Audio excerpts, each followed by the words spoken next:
Fake సర్టిఫికేట్లు, fake ఐడీలతో jobs తెచ్చుకునే వాళ్ళని చూసాం. కానీ ఫేక్ ఐడీతో మోసం చేసి పెళ్లి చేసుకోవాలనుకున్న ఓ మోసగాడి గుట్టు రట్టయింది.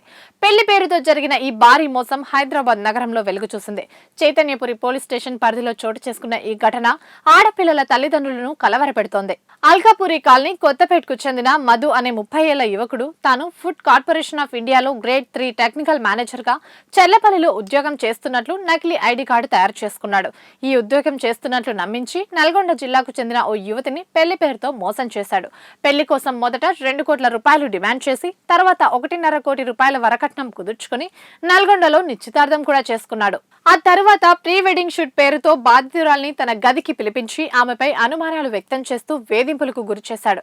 దీంతో అప్రమత్తమైన బాధితురాలు అతని గురించి విచారణ చేయగా అతను నకిలీ ఐడితో మోసం చేస్తున్నాడని బయటపడింది. తాను మోసపోయానని గ్రహించిన బాధితురాలు పోలీసులను ఆశ్రయించింది. పోలీసులు కేసు నమోదు చేసి నిందితుడిని అదుపులోకి తీసుకున్నారు. నిందితుడి దగ్గర నుండి 2 నకిలీ FCI ఐడి కార్డులు, ఒక mobile phone, on government duty అని రాసిన కారును స్వాధీనం చేసుకున్నారు. ఈ నేపథ్యంలో పోలీసులు పలు సూచనలు కూడా చేశారు. మ్యాట్రిమోనీ వ్యవహారాల్లో అప్రమత్తంగా ఉండాలని, ఉద్యోగం, వ్యక్తిగత వివరాలు పూర్తిగా ధృవీకరించుకోవాలని, అనుమానాస్పద విషయాలు గమనించిన వెంటనే సమీప పోలీస్ స్టేషన్ కు సమాచారం అందించాలని సూచించారు.